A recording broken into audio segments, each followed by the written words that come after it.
కూర్చున్నాం కదా, అందరం లేచి నిలబడి ఒక చిన్న పల్లవి పాడుకొని మనము దేవుడి వాక్యాన్ని విందాం. ఉన్న స్థలంలోనే అందరం లేచి నిలబడదాం. అందరం లేచి నిలబడదాం. తమ్ముడి మానిటర్ కొంచెం సౌండ్ పెట్టాలా? Praise the Lord. మానిటర్ కొంచెం సౌండ్ పెట్టాలి. దేవునికి స్తోత్రం. అందరం రెండు చేతులు ఎత్తుదాం, ఒకసారి స్తోత్రం చెప్దాం గట్టిగా. హల్లెలూయా.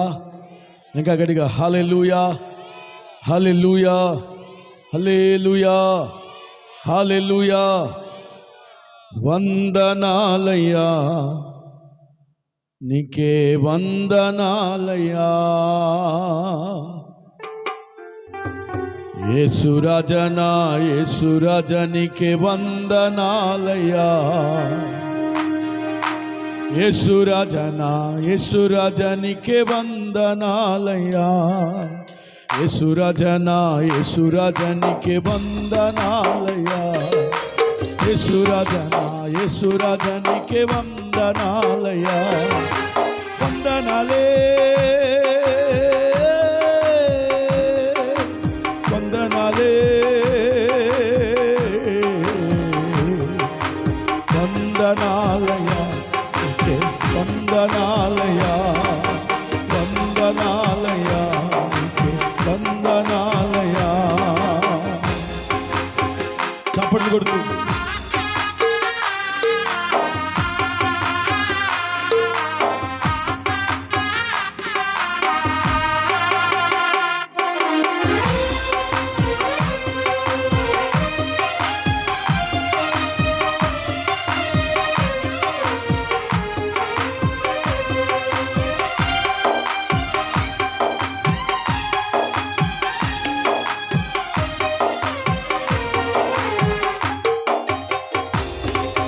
ఇంతవరకు కాచినావు, నీకు వందనాలయ్యా.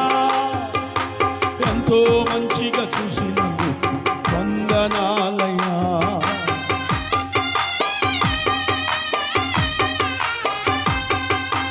ఇంతవరకు కాచినావు, నీకు వందనాలయ్యా. ఎంతో మంచిగా చూసినందుకు వందనాలయ్యా.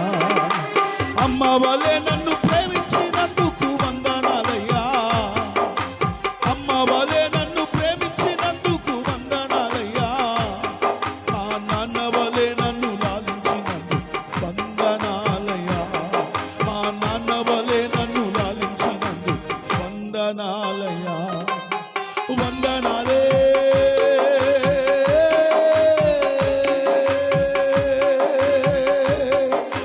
వందనాలే వందనాలయ్యా. చప్పట్లు కొడుతూ చెప్తాం. వందనాలయ్యా. చప్పట్లు కొడుతూ వందనాలయ్యా, వందనాలయ్యా. చివరిగా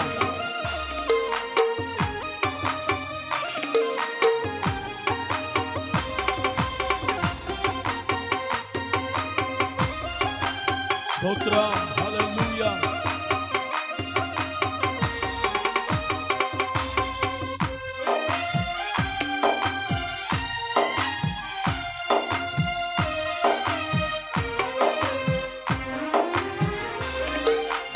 ఏడ్చినప్పుడు ఓదార్చినావు వందనాలయ్యా. కన్నీరు తుడిచి కరుగరించావు వందనాలయ్యా.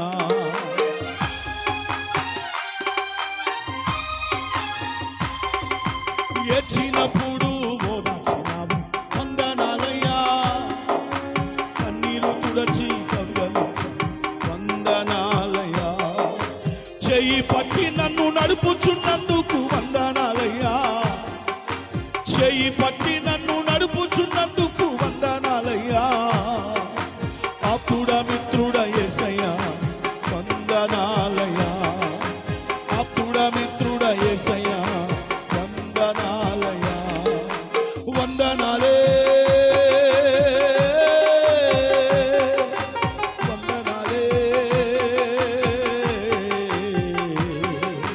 వందనాలయ్యా, నీకే వందనాలయ్యా. వందనాలయ్యా, నీకే వందనాలయ్యా. వందనాలయ్యా, నీకే వందనాలయ్యా.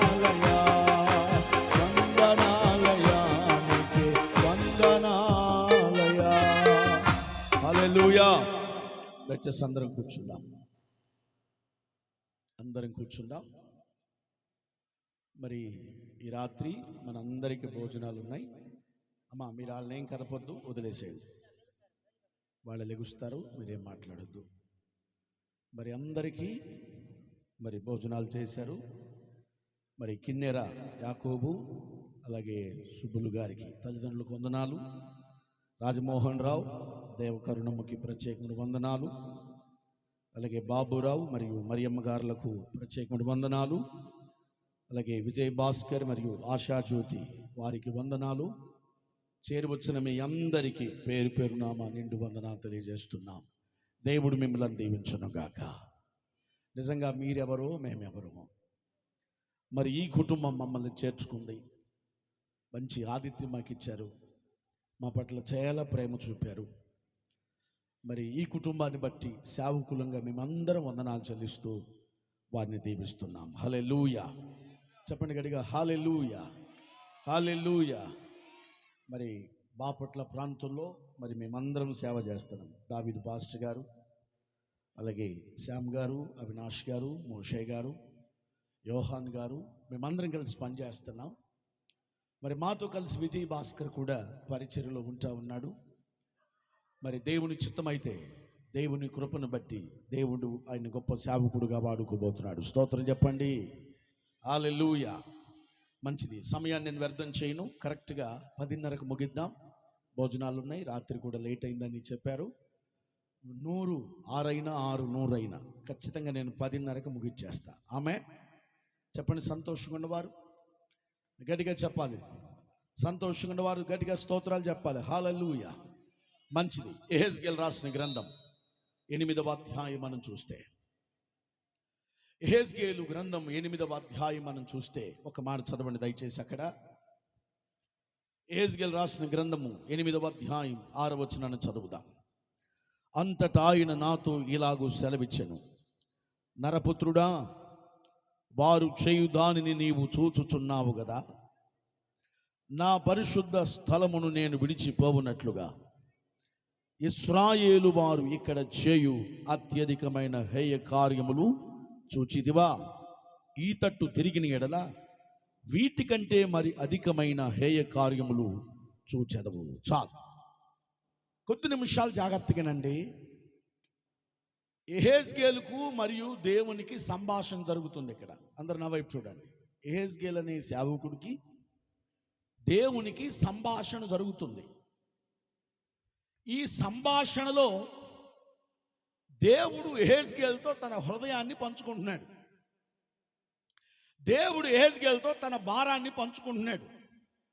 యెహెజ్కేలు, నా సేవకుడా, ఒకసారి నువ్వు విను అంటూ దేవుడు ఈ అధ్యాయం అంతా యెహెజ్కేలుతో మాట్లాడుతున్నాడు. స్తోత్రం చెప్పండి.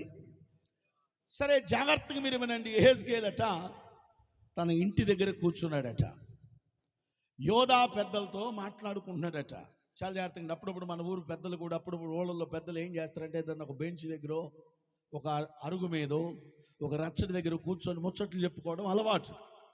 అలాగే యోధా పెద్దలు కూడా ఒక ఇంటి దగ్గర కూర్చొని యెహెజ్కేలుతో మాట్లాడుతున్నప్పుడు చూడండి, ఆకాశము నుంచంట దేవుని హస్తం వచ్చేసిందట. దేవుని హస్తం వచ్చేసి యోధా పెద్దలతో మాట్లాడుతున్న యెహెజ్కేలు జుట్టు వేసేసుకుందట. ఎవరి జుట్టు? యెహెజ్కేలు జుట్టు. యెహెజ్కేలు జుట్టు వేసేసుకొని మధ్యాకాశానికి ఎత్తుకెళ్ళి యెరూషలేములో ఉన్న మందిర ఆవరణములో దించిందంట ఆయన్ని. ఈ హస్తము ఎక్కడి నుంచి వస్తుంది, అసలు ఏమిటి ఇది ఆయన అధ్యాయములో చూస్తే సాక్షాత్తు దేవుడు కనపడుతున్నాడు. అగ్నివలే, మండుచున్న అగ్నివలే, అపరంజివలే దేవుని స్వరూపాన్ని యెహెజ్కేలు చూస్తున్నాడు.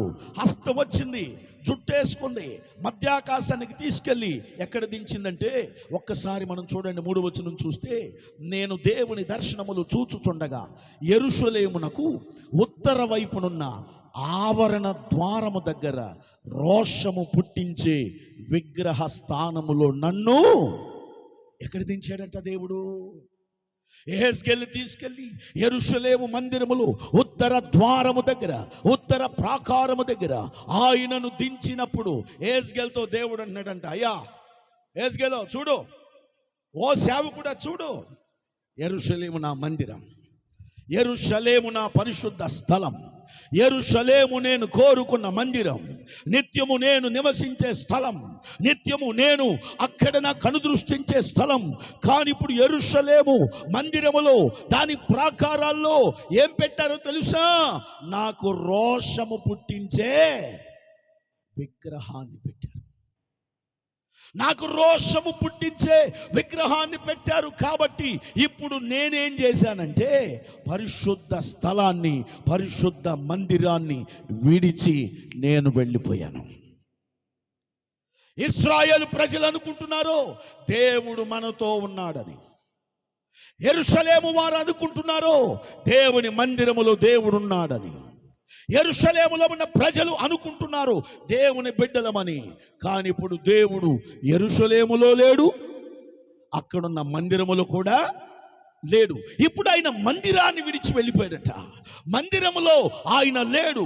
ఎందుకంటే అక్కడ రోషము పుట్టించే విగ్రహాన్ని తీసుకొచ్చారు. దయచేసి అక్కడ మనం చూద్దాం. చూడండి 6వ వచనం చూస్తే, అంతటా ఆయన నాతో ఇలాగు సెలవిచ్చెను, నరపుత్రుడా, వారు చేయు దానిని నీవు చూస్తున్నావా? జాగ్రత్తగానండి. వల్లాయిపాలెం ప్రజలను గురించి దేవుడు కూడా సేవకులతో ఈ విధంగా మాట్లాడవచ్చు. ఓ సేవకులారా, ఓ సేవకుడా, వారు చేయు దానిని నీవు చూచుచున్నావా? అక్కడున్న యవనస్తులను చూస్తున్నారా? అక్కడున్న స్త్రీలను చూస్తున్నారా? అక్కడున్న పురుషులను చూస్తున్నారా? అదుగో వారు ఏం చేస్తున్నారంటే నా పరిశుద్ధ స్థలమును నేను విడచిపోవునట్లుగా, ఏంటంట, నేను నా పరిశుద్ధ స్థలాన్ని విడచిపోవునట్లుగా వారు ఇక్కడ చేయు అత్యధికమైన హేయ కార్యాలు నీవు చూచితివా?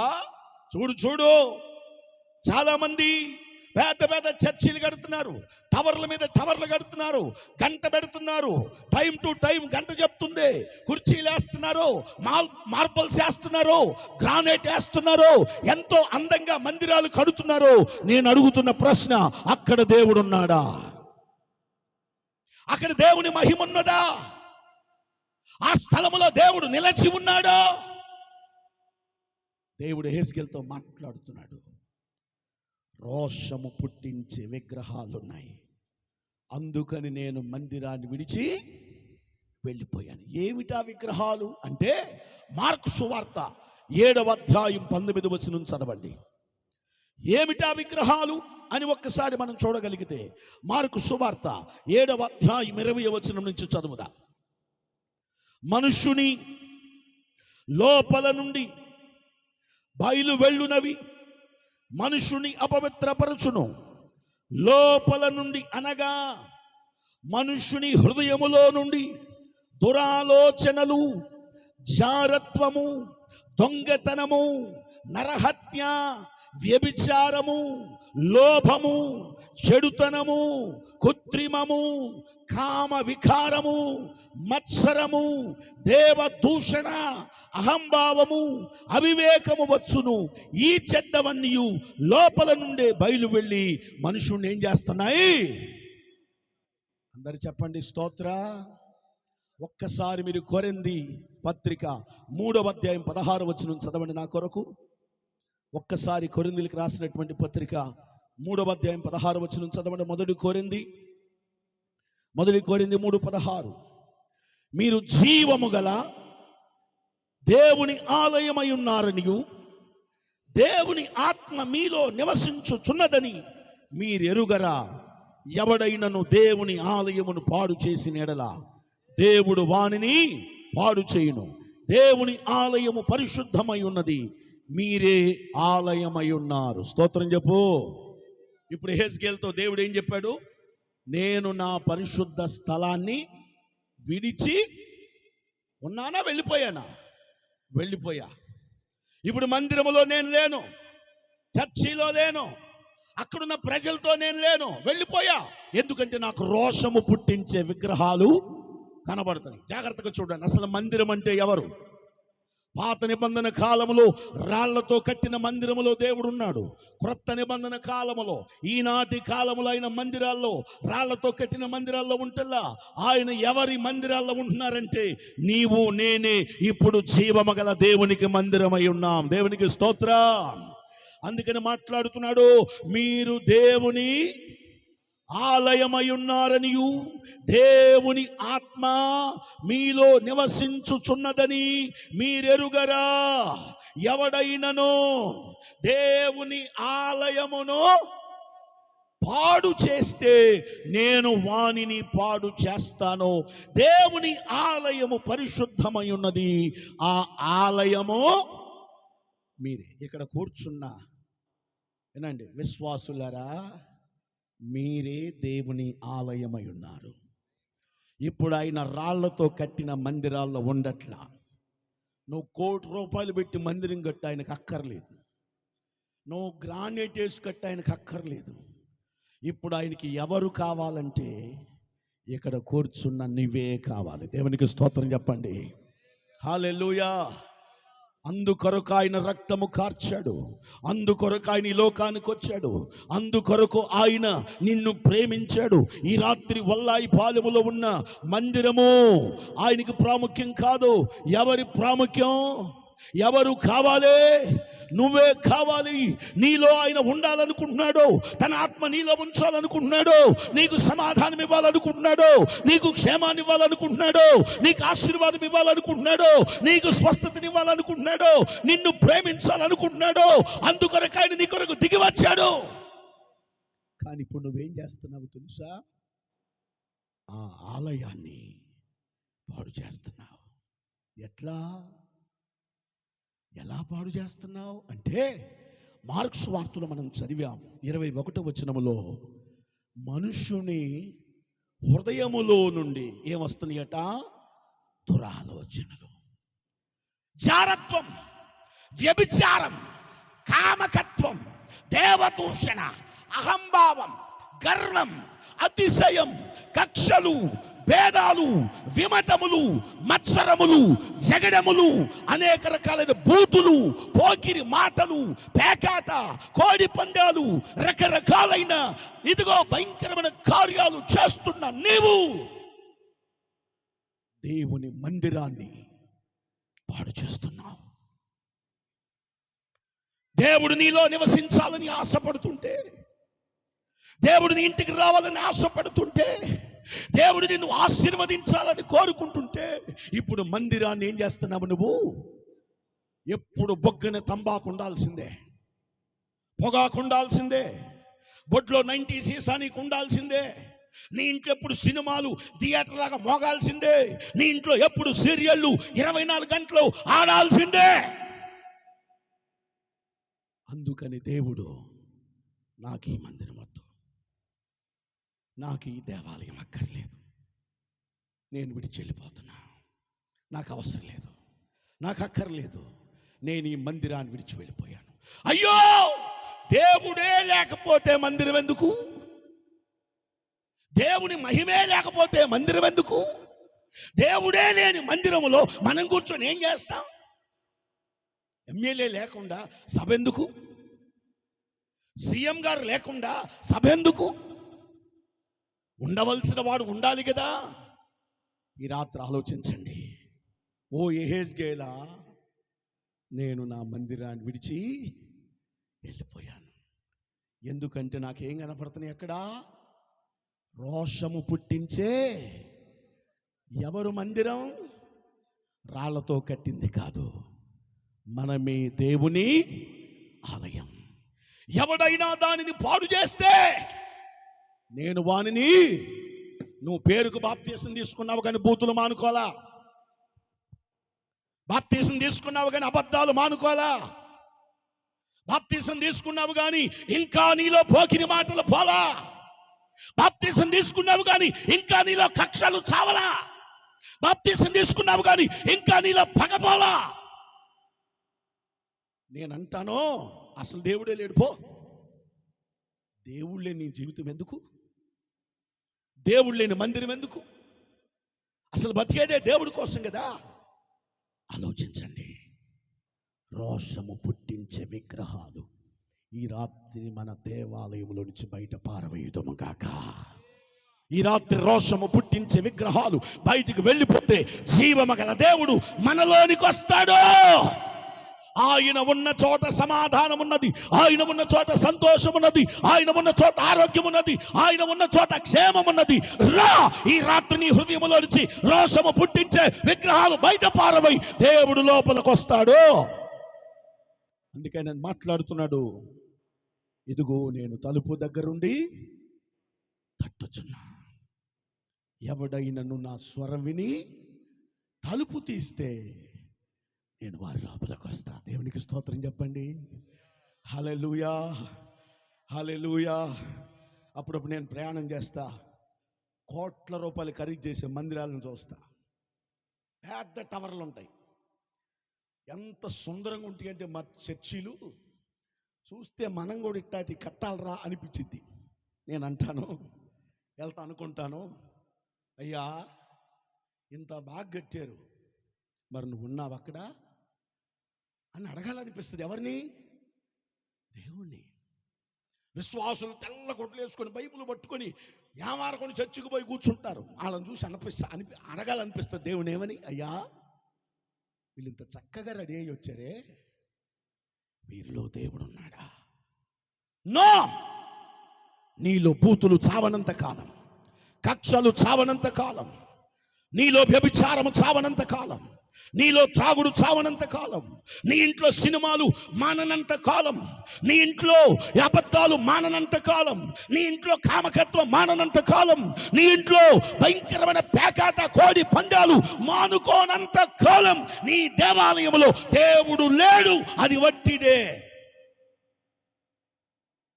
ఆలోచించండి. ఈ రాత్రి నీ మందిరములో దేవుడు ప్రవేశించునుగాక. నీ హృదయము దేవునికి ఆలయమై ఉండునుగాక. స్తోత్రం చెప్పండి గట్టిగా. కాబట్టి ఇప్పుడు మందిరాన్ని ఏం చేశాడంట ఆయన? చెప్పండి, అందరూ చెప్పండి. ఏం చేశాడు? విడిచిపెట్టి. ఎందుకు? అక్కడ ఆయనకి ఏం కనపడ్డాయి? రోషము పుట్టించే. ఇప్పుడు కోటానికి వచ్చావు, కూర్చొని నిద్రపోతున్నావు, మరి నీలో దేవుడు ఉన్నాడా? ఉన్నాడా? మరి నువ్వు ఎందుకు వచ్చినట్టు? ఉత్తుత్తికే. మీరు ఏమన్నా అనుకోండి, డైరెక్ట్ అంతే, ఇంకంతే. నేను చెప్పేది ఏం లేదు. నువ్వు కూర్చొని నిద్రపోతున్నావు అంటే నీలో దేవుడు లేడు. నువ్వు ఒట్టి మనిషికి ఆడ కూర్చున్నావు అంతే. నువ్వు సీసా ఉంది, అందులో నూనె లేదు. దేవునికి స్తోత్రం చెప్పండి. హల్లెలూయా. తీగలన్నీ ఉన్నాయి, అందులో కరెంట్ లేదు. ఒక మాటలో చెప్పాలంటే దేవునికి స్తోత్రం. చాలా జాగ్రత్తగానండి. రెండో విషయంలోకి వస్తున్నాను. అక్కడే మనం చదువుదాం. ఇర్మియా రాసిన గ్రంథం మీరు చూడండి. ఇర్మియా రాసిన గ్రంథం 13వ అధ్యాయం 12వ అధ్యాయం 7వ వచనం చదవండి. ఇర్మియా 12:7. కట్టుకొనుటకు వస్త్రములిచ్చావు వందనాలయ్యా, భుజించుటకు ఆహారం ఇచ్చావు వందనాలయ్యా. కట్టుకొనుటకు వస్త్రములిచ్చావు వందనాలయ్యా, భుజించుటకు ఆహారం ఇచ్చావు వందనాలయ్యా. ఉండుటకు నీ వాసమిచ్చావు వందనాలయ్యా, ఉండుటకు నీ వాసమిచ్చావు వందనాలయ్యా. పరమ తండ్రి నా యేసయ్యా వందనాలయ్యా. చేతులు ఎత్తే చపండు కొట్టయ్యా. పరమ తండ్రి నా యేసయ్యా వందనాలే, వందనాలే, వందనాలయ్యా, నీకే వందనాలయ్యా, వందనాలయ్యా, నీకే వందనాలయ్యా. హల్లెలూయా. ఒక్కసారి మీరు ఇర్మియా గ్రంథము 12వ అధ్యాయం 7వ వచనం చూడండి. నా మందిరమును, అందరూ చదవండి గట్టిగా, నోరున్నోళ్ళందరూ. నా మందిరమును నేను. ఆగండి. మందిరాన్ని ఏం చేసేటట? ఇప్పుడు మందిరంలో దేవుడు లేకపోతే మందిరాన్ని ఏం చేసుకుందాం? మాట్లాడండి. ఎందుకు లేడు? అక్కడ ఏమున్నాయి? రోషము పుట్టించే ఏమిటవి? బూతులు, అబద్ధాలు, కక్షలు, భేదాలు, పగ, ద్వేషం, కలహం, మత్సరం, త్రాగుడు, జోదం, తంబాకు, కోడిపందాలు, జిగ్గాట. ఏ ఆట? పని పాట లేకుండా కూర్చొని దోయం, అష్టాశమ్మ, సీరియళ్ళు, సినిమాలు. 2 చేతులు ఎత్తి మొక్కుతున్నా, దేవుడు లేని నీ దేవాలయం వేస్ట్. దేవుడు లేని నీ ఇల్లు వేస్ట్. దేవుడు లేని నీ జీవితం వ్యర్థం. ఇప్పుడే దేవాలయాన్ని శుభ్రం చేయి, సమస్తాన్ని బయటపడవై, సజీవుడైన దేవుడు నీ ఇంట్లోకి రాబోతున్నాడు. చప్పట్లు కొడుతూ దేవునికి స్తోత్రాలు చెల్లిద్దాం. హల్లెలూయా. ఇక్కడ మాట్లాడుతున్నాడు, నేను నా మందిరాన్ని విడిచిపెట్టా, నా స్వాస్థ్యమును ఏం చేశాను? నేను విసర్జించా, నా ప్రాణ ప్రియురాలిని ఆమె శత్రువ చేతికి. నాకు అవసరం లేదు, నాకు అవసరం లేదు, నాకు అవసరం లేదు. నా స్వాస్థ్యం నాకు అవసరంలా, నా కుమారుడు, నా కుమార్తె నాకు అక్కర్లా. నేను అసలు వారిని విడిచిపెట్టేశా. విడిచిపెట్టి ఎవరికి అప్పగించానో? వారి శత్రువుల చేతికి అప్పగించా. తమ్ముడా, తండ్రి, తల్లి వినో, నీవు అనేక మందికి అప్పగించబడుతున్నావు. అప్పుల పాలైపోతున్నావు, సమస్యల పాలవుతున్నావు, నెమ్మది లేని పరిస్థితి, క్షేమము లేని పరిస్థితి, ఆరోగ్యము లేని పరిస్థితి, ఎన్నో గందరగోళమైన పరిస్థితులు నీ కుటుంబంలో ఉన్నాయి. కారణము దేవుడు నిన్ను విడిచిపెట్టాడు. మరి ఏం చేయాలి? పొద్దున్నే చీపిరి తీసుకొని ఇల్లు ఊడుస్తావుగా, బ్రష్ ఒకటేసి 10 దాకా తోముతావుగా, అలాగే ఈ రాత్రి నీ హృదయం అనే మందిరాన్ని కడుగుదువుగాక. చెప్పండి గట్టిగా. అక్కడ మరొక వచనాన్ని మనం చూద్దాం. చూడండి, 32:14. ఇర్మియా గ్రంథం 32:14.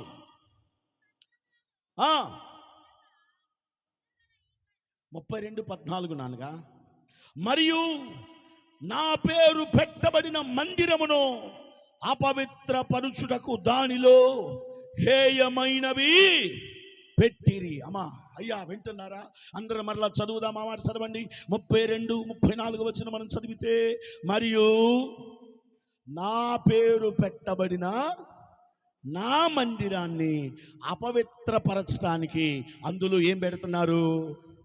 హేయమైనవి. చెప్పండి. ఇప్పుడు దేవుడు రాళ్లతో కట్టిన మందిరములో ఉన్నాడా? మనలో ఉన్నాడా? గట్టిగా. పాత నిబంధన ప్రకారం ఆయన రాళ్లతో కట్టిన మందిరంలో ఉన్నాడు. కానీ క్రొత్త నిబంధనలో అక్కడ లేడు. ఎక్కడ ఉన్నాడు? మనలో. మనమే దేవుని మందిరం. ఆమేన్. చెప్పండి గట్టిగా. హల్లెలూయా, హల్లెలూయా. అయితే ఇప్పుడు మనమట ఆ మందిరాన్ని అపవిత్రం చేయడానికి అందులో ఏం పెడుతున్నామంట? హేయమైనవి. అంటే సిగరెట్టు, బీడి. ఒక ఆయన అరుగు మీద కూర్చున్నా, నేను వెళ్తా ఉన్నా. మా ఊర్లో ఒక ఆయన మా చర్చికి వస్తాడు. బాబాయ్, బాగున్నావా? ఎందుకు పొద్దుగోకులు అత్తని ఆ చిన్నమ్మని తిడతావంట, బూతులు తిడతావంట, ఎందుకు బాప్తీసం తీసుకున్నావు కదా, నా పరువు పోతుంది అన్నా. ఏమన్నాను? బాబాయ్, చిన్నమ్మని ఎందుకు తిడుతున్నావు? అనవసరంగా నా పరువు పోతుంది, నీకు బాప్తీసం ఇచ్చాను కదా, నువ్వు బూతులు తిట్టొద్దు కదా అంటే, అబ్బాయి మాట్లాడేవాడు జాగ్రత్తగా మాట్లాడన్నాడు. ఏమన్నాడు? గట్టిగా చెప్పాలి. నా గుండె ఆగిపోయింది. నేనేం తప్పు చేశాను? అబ్బాయి, నువ్వు బాప్తీసం ఇచ్చినప్పుడు ముక్కు మూసుకోమన్నావా? మూసుకున్నా. నోరు మూసుకోమన్నావా? నోరు మూసుకున్నా. అంతా ముంచావు కానీ నా నాలుగు నువ్వు బాప్తీసం ఇచ్చావా అన్నాడు. నన్నంతా తడిపావు కానీ నా నాలుక మాట్లాడండి. నన్నేమన్నావు? నీళ్ళల్లో దిగినాక నోరు, అప్పుడు నాలుక ఏడుంది కాబట్టి నువ్వు నాలుగుకి ఏమవ్వలేదు, తడవలేదు. బాప్తీసం నా ఇష్టం, నా నాలుక నా ఇష్టం, నువ్వు మాట్లాడబాకన్నాడు. ఏం చేయాలి ఇప్పుడు? నేను ఏ నదిలో దోకాలా? దేవునికి స్తోత్రం చెప్పండి. ఒకడంటాడు, అయ్యగారు అంతా ముంచు కానీ చెయ్యి మాత్రం ముంచబాక. ఏమిరా? నేను ఒకని నరకాల, నేను ఒకని చంపాల, ఈ చేతితో పని ఉంది, నువ్వు మొత్తం ఇచ్చుకో బాప్తీసం కానీ చెయ్యి మాత్రం ముంచబాక. ఏమిరా స్వామి?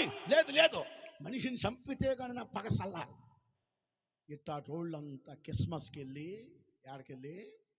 క్రిస్మస్కి వెళ్ళి బాగా మంగళ షాప్కి వెళ్ళి గడ్డం ఒకటి చేయించి తెల్ల తుండు ఒకటి వేసి కొత్త కొట్లు వేసి రంగు అంతా పూసి తలకి మీసాలన్నీ కట్ చేసి కొత్త చెప్పులు వేసి చర్చిలో కూర్చొని అబ్బా ఏసై పుట్టాడయ్యా. ఎవరు పుట్టారు? ఎందుకు నీ క్రిస్మస్ దెబ్బలు వేసుకోవడానికా? మళ్ళీ ఏస్ట్రా కనపడతారు. ఎప్పుడు తిరిగి లేచాడు. ఎప్పుడు లేచాడు? మళ్ళీ ఆ రోజు వడపప్ప పానకం లేదా, ఇక అంతే సంగతే. దేవునికి స్తోత్రం చెప్పండి.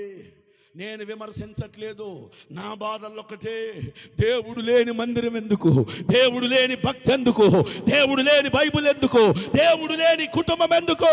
ఈ రాత్రి నీ దేవాలయాన్ని పరిశుద్ధ పరచు. లేని ఎడల నిన్ను శత్రువులకు అప్పగిస్తాడు, నిన్ను విడిచిపెట్టేస్తాడు. నిన్ను విడిచిపెడితే సమాధానము నీకుండదు, నెమ్మది నీకుండదు, ఆరోగ్యము నీకుండదు. నెమ్మది లేని జీవితం నువ్వు చూస్తావు. రా, ఈ రాత్రి నీ దేవాలయాన్ని శుభ్రం చేయి. దేవుడు నిలబడి ఉన్నాడు, ఆయన నీ లోపలికి వచ్చి నిన్ను దీవిస్తాడు. హల్లెలూయా చెప్పండి గట్టిగా, హల్లెలూయా. ఇక్కడ అంటున్నాడు, నా మందిరమును అపవిత్రపరచుటకు ఏం పెట్టారు? హేయమైనవి. ఆమేన్. రెండో విషయంలోకి వచ్చి నా మాటలు ముగిస్తాను. ఇర్మియా రాసిన గ్రంథం 21వ అధ్యాయం. ఒక్కసారి నా కోసం నిద్రపోయే వాళ్ళంతా రెండు చేతులు ఎత్తి స్తోత్రం చెప్పండి గట్టిగా, హల్లెలూయా. బాపట్ల నుంచి వచ్చి పరువు పోగొట్టుకున్నాం పో. అబ్బెబ్బెబ్బెబ్బెబ్బే, దేవునికి స్తోత్రం. ఆకలేసేవాళ్ళు కూడా ఒకసారి రెండు చేతులు నా కోసం ఎత్తి చెప్పండి, హల్లెలూయా. దేవునికి మహిమ. సంతోషంగా ఉన్నవారు స్తోత్రం చెప్పండి, హల్లెలూయా. మా చర్చిలో కూడా చాలా సీరియస్గా వాక్యం చెప్తాను. నిద్రపోయేళ్ళు స్తోత్రం చెప్పమంటే అప్పుడప్పుడు పాపం వీళ్ళు ఎక్కడో ఉంటారు, మాలోకాలు ఇవన్నీ. ఈ మాలోకాలు ఆడో ఉండి ఒక్కసారి చేతులు ఎత్తగానే అందరు నవ్వుతారు పక్క. ఇప్పుడు ఎక్కడ కూడా చేతులు ఎత్తిన వాళ్ళంతా నా దగ్గర లేరు. వాళ్ళు ఏడో కూర్చున్నారు, అద్దంకి బస్ స్టాండ్ దగ్గర, అద్దంకి మార్కెట్లో ఏడో కూర్చున్నారు. దేవునికి స్తోత్రం చెప్పండి ఇంకా గట్టిగా, హల్లెలూయా. రైట్, రెండో విషయంలోకి వస్తున్నాను నేను. సమయం కరెక్ట్గా 10 గంటలైంది. చెప్పే కదా ఎన్నింటికి ముగిస్తాను? 10:30గా ముగించేస్తా. అయినా అవ్వకపోయినా ఆరిపోయిందాక ఎవడు తింటాడు? వేడిగా ఉన్నప్పుడే తిందాం. చప్పట్లు కొట్టండి గట్టిగా. ఎందుకు? వేడి తిందామనే. ఓరే నాయనో, విజయభాస్కరా, నీకు నిండు వందనాలయ్యా. దేవునికి స్తోత్రం చెప్పండి గట్టిగా, ఇంకా గట్టిగా, హల్లెలూయా. ఇర్మియా రాసిన గ్రంథం 21వ అధ్యాయం 1వ వచనం మనం చదువుదాం. రాజైన సిద్కియా మల్కియా కుమారుడైన షుషాను యాజకుడగు మైసేరు కుమారుడైన జెఫన్యాను పిలిచి, ఆగండి, మీరు చదివితే నాకు సమయం చాలు, జాగ్రత్తగా. సిద్కియా అనే ఒక రాజు ఉన్నాడు. ఈయన దేవుని ప్రజలకు రాజు. ఎవరండి? గట్టిగా చెప్పాలి. ఏ రాజు? సిద్కియా. జెఫన్యాను పిలిచి, యాజకుని పిలిచి, అబ్బాయిట్రా, నువ్వు వెళ్ళి పాస్టర్ గారు ఇర్మియా గారి దగ్గరికి వెళ్ళి ఒక విషయం కనుక్కురా. ఏమిటంటే, నెబుకద్నెజరట మన మీదకి వస్తున్నాడట, మనల్ని దోచుకోవడానికి వస్తున్నాడట, మనల్ని చంపడానికి వస్తున్నాడట.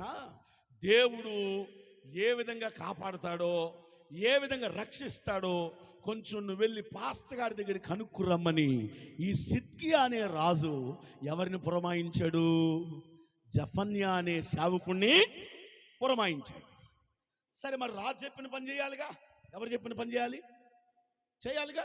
ఈ జెఫన్యాన్ని ఆయన ఇర్మియా పాస్టర్ గారి దగ్గరికి వచ్చి, అయ్యా, నెబుకద్నెజరు మన మీదకి వస్తున్నాడట. చూడండి, మొదటి వచ్చిన మనం చూస్తే, బబులోను రాజైన నెబుకద్నెజరు మన మీదికి యుద్ధము చేయుచున్నాడు, అతడు మన యుద్ధ నుండి వెళ్ళిపోవునట్లు యెహోవా తన అద్భుత కార్యములన్నీ చూపి మనకు తోడై ఉండునో లేదో దయచేసి మా నిమిత్తం యెహోవా చేత నీవు విచారించమని చెప్పుటకు ఇర్మియా యొద్దకు వారిని పంపగా, యెహోవా యొద్ద నుండి ఇర్మియాకు ప్రత్యక్షమైన నెబుకద్నెజరు వస్తున్నాడు రా. మనల్ని వాడి చేతిలో నుంచి ఎలా విడిపిస్తాడో, ఎలాంటి అద్భుతాలు చేస్తాడో నువ్వు వెళ్ళి ఇర్మియా పాస్టర్ గారి దగ్గరికి వెళ్ళి కనుక్కురమ్మని పంపించాడు. ఎవరు? సిద్కియా. పంపిస్తే యెహోవా వాక్కు ఇర్మియా పాస్టర్ గారి దగ్గరికి వచ్చింది. వచ్చేసి, బాయ్ ఇర్మియా పాస్టర్ గారు, నీ దగ్గరకు మనుషులు పంపించాడా సిద్కియా? వాడికి ఏమని చెబుతావంటే, నెబుకద్నెజరు కాదు యుద్ధానికి వస్తుంది, నెబుకద్నెజరు కాదు వాళ్ళని హతం చేయబోతుంది, అసలు నేనే వారి మీదకి యుద్ధానికి వస్తున్నా. ఎవరి మీదకి? ఆయన ప్రజల మీదకి, ఆయన పిల్లల మీదకి, ఆయన మందిరానికి వెళ్ళే వారి మీదకి, ఆయన రక్షించుకున్న వారి మీదకి, ఐగుప్తులో నుంచి ఎర్ర సముద్రము ద్వారా బయటికి తీసుకొచ్చిన ఇశ్రాయేలు వారి మీదకి దేవుడే యుద్ధానికి వెళ్తున్నాడట. దయచేసి ఆ మాట మీరు చూడండి, దయచేసి మనము చదువుదాం. 5వ వచనం చూడండి. కోపమును రౌద్రమును అత్యాగ్రహము గలవాడినై చాచిన చేతులతో బాహుబలముతో నేనే మీతో యుద్ధము. ఇదేంటండి? ఇదేంటి? శత్రువు వస్తున్నాడు.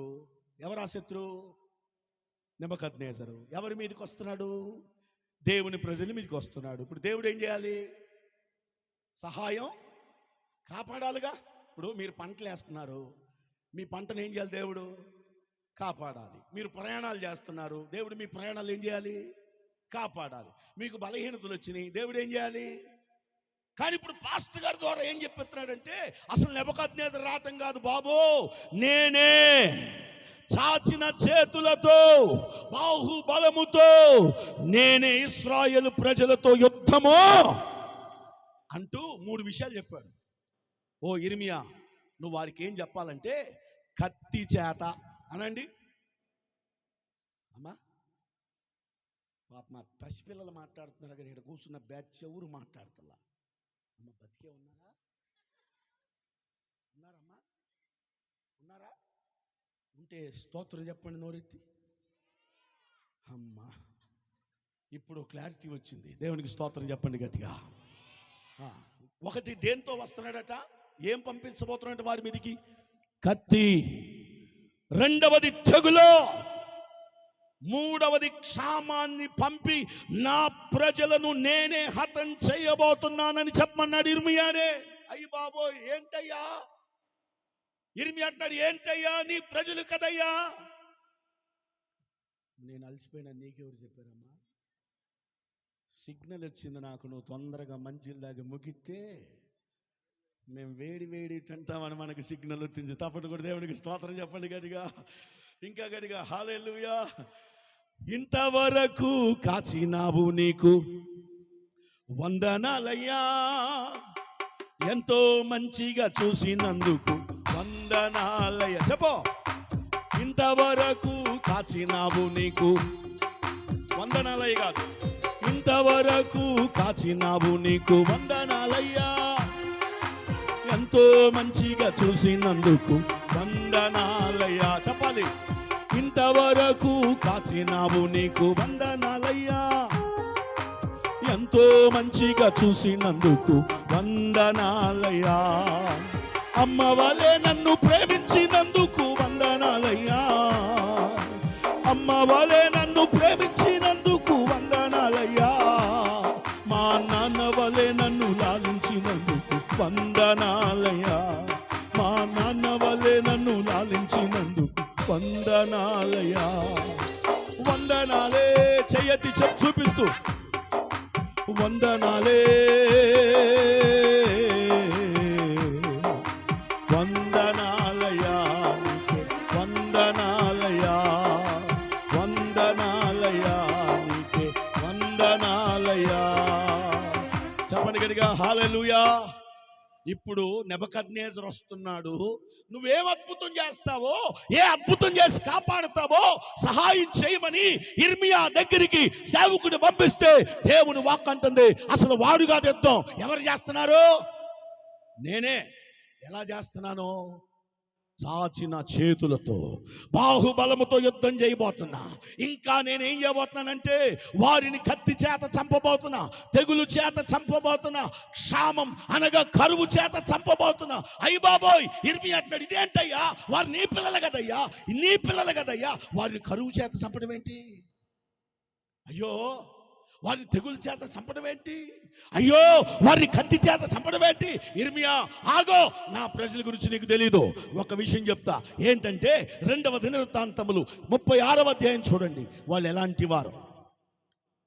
2వ దినవృత్తాంతములు 36వ అధ్యాయం చివరి అధ్యాయం తీయండి.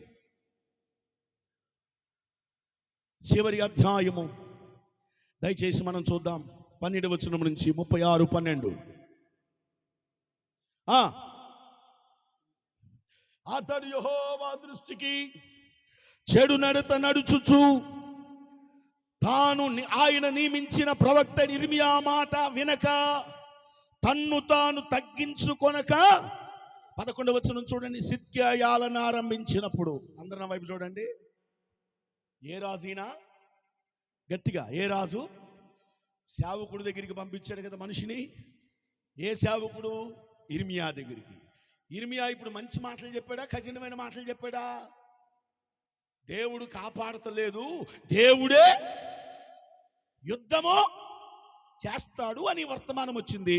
ఎందుకంటే ఇదిగో వాడి జీవితం ఎలాంటిదంటే చూడండి, అతడు తన దేవుడైన యెహోవా దృష్టికి చెడు నడత నడుచుచు ఆయన నియమించిన ప్రవక్త అయిన మాట ఇర్మియా మాట వెనక తన్ను తాను తగ్గించుకున్నవాడు.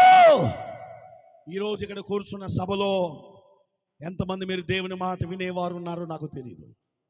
ఎంతమంది మందిరానికి వెళ్ళేవారు ఉన్నారో నాకు తెలియదు. ఎంతమంది సేవకుని మాట వినేవారు ఉన్నారో నాకు తెలియదు. ఒకటి గుర్తుపెట్టుకో, ఈ చివరి రాత్రి ఎవరైతే సేవకుని మాట వింటారో, ఎవరైతే వాక్యం వింటారో, ఎవరైతే దేవునికి లోబడతారో, ఎవరైతే దేవుని యందు భయభక్తులు కలిగి ఉంటారో, ఎవరైతే హృదయం అనే మందిరాన్ని శుభ్రం చేస్తారో, వారికి మాత్రమే దేవుడు తోడై ఉండబోతున్నాడు. హల్లెలూయా, హల్లెలూయా. ఒకరోజు ఒక ఫ్లెక్సీ వేయించే, నేను నా యూత్ ప్రవక్తల పరిచర్యలు, నా ఫోటో వేసి కింద నా పేరు రాశా. చర్చి బయటికి కట్టమన్నా మా సంఘ పెద్దల్ని.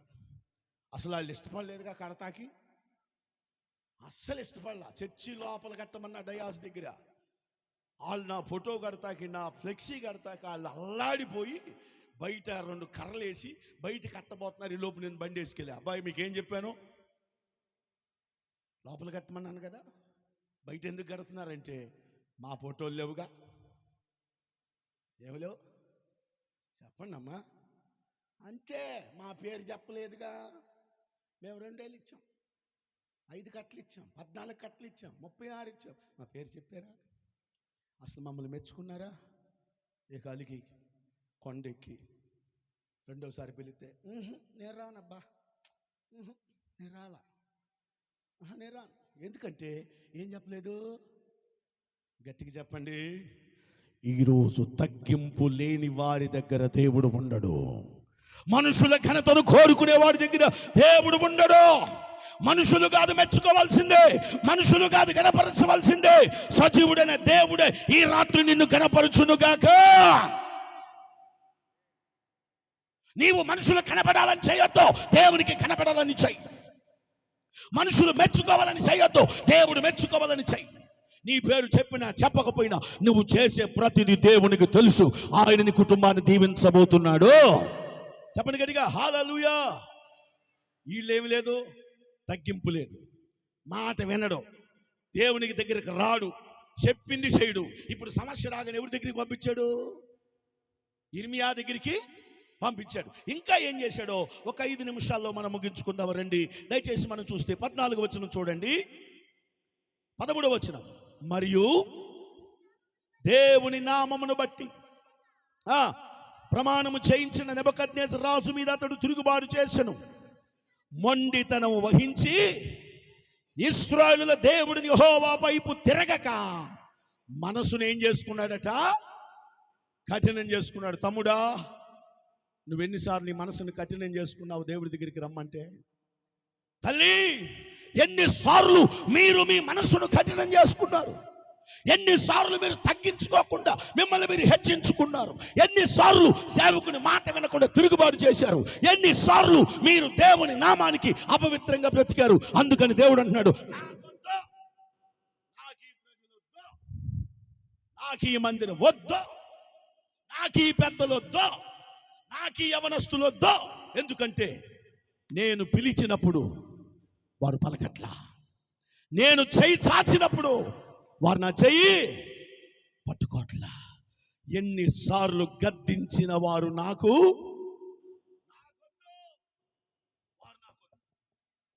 నేనంటాను, ఈ రాత్రి ఈ మాట మనం దేవుని చేత అనిపించుకుంటే మన గ్రామం పరిస్థితి ఏమిటి?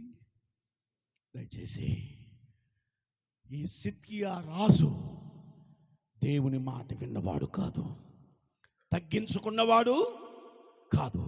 దేవుని తట్టు తిరగక ఏం వహించాడట? మొండితనాన్ని వహించాడు. ఇంకా ఏం చేశాడో చూడండి దయచేసి. మనం చూస్తే 15వ వచనం చదివితే 14వ వచనం, అదియూ కాక యాజకులలోను జనులలోను అధిపతుల వారు అన్యజనులు పూజించు పెట్టుకొని బహుద్రోహులై యెహోవా మందిరమును, యెరూషలేములో పరిశుద్ధపరిచిన మందిరమును ఏం చేశారు? మందిరాన్ని. ఏది మందిరం అంటే? ఎవరు మందిరం అంటే?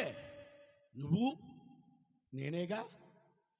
ఈ రాత్రి మందిరమును అపవిత్రం చేస్తున్నారు. ఇంకా 15వ వచనం చూడండి, వారు పితరుల దేవుడిని యెహోవా తన జనుల యందు తన నివాస స్థలమందు కటాక్షము గలవాడై వారి యొద్దకు తన దూతల ద్వారా వర్తమానము పంపుచూ వచ్చెను. ఆయన పెందలకడ లేచి పంపుచూ వచ్చెను. అయినను వారు దేవుని దూతలు ఎగతాళి చేయుచు, ఆయన వాక్యములను తృణీకరించుచు, ఆయన ప్రవక్తలు హింసించుచు రాగా నివారింప సౌఖ్యము కాకుండా యెహోవా కోపం ఆయన జనుల మీదికి. అయ్యో వినండి, అసలు ఈ వల్లాయిపాలెం మాకు తెలియదు, యాకోబు గారు మాకు తెలియదు, రాజమోహన్ మాకు తెలియదు, రాజమోహన్ రెండో తమ్ముడు మాకు తెలియదు, మధ్య తమ్ముడు చివరి విజయభాస్కర్ మాకు తెలియదు. కానీ దేవుడు మీ మీద జాలిపడి 8 మంది దూతల్ని గ్రామానికి పంపాడు. ఎప్పుడైనా మీరు మారతారేమోనని ఇదిగో వేదిక మీద ఉన్న సేవకుల్ని, అక్కడ కూర్చున్న సేవకుల్ని మీ మధ్యలోకి పంపి మా ద్వారా వర్తమానాన్ని మీకు తెలియజేస్తున్నాడు. హల్లెలూయా. చూడండి, మరలా చూస్తే వారి పితరుల దేవుడిని యెహోవా తన జనుల యందును తన నివాస స్థలమందును కటాక్షము గలవాడై. ఏం గలవాడై అంటే ఈ ఊరి మీద ఈ రాత్రి దేవుడు ఏం పడ్డాడు?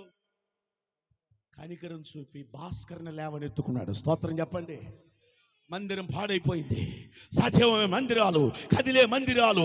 ఈ ప్రజలు పాడైపోతే దేవుడు భాస్కర్ని, వారి అన్నదమ్ముల్ని, వారి తండ్రిని లేవనెత్తుకొని పట్టుకొని కటాక్షము కలిగి ఈ రాత్రి దేవుని దూతల్ని ఆయన మీ మధ్యలోకి పంపించాడు. అంటే మీ మీద ఇంకేముంది ఆయనకి? చాలే. మీ మీద ఏముంది ఆయనకి? కటాక్షం. హల్లెలూయా.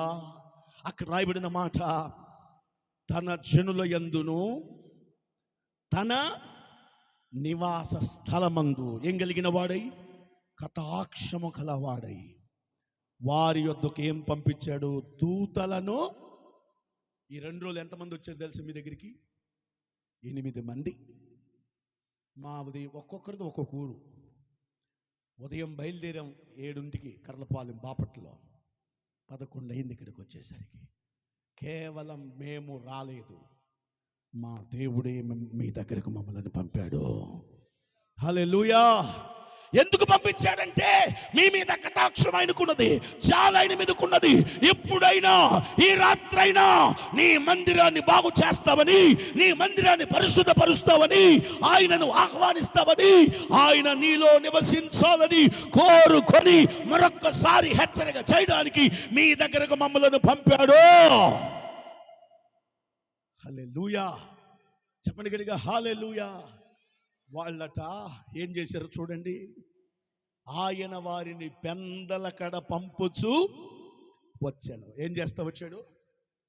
గట్టిగా పెందలకాడ ఎవరిని? సేవకులు. ఎందుకు? తగ్గించుకోవట్లా, మొండితనం వహిస్తున్నారు, దేవుని మాట వింటలా, పరిశుద్ధపరచుకోవట్లా, లోకాసులు విడిచిపెట్టట్లా. అందుకని వారిని సరిచేయాలని వారి మీద జాలిపడి పెందలకాడ సేవకులు పంపిస్తే వాళ్ళు చేశారట చూడండి.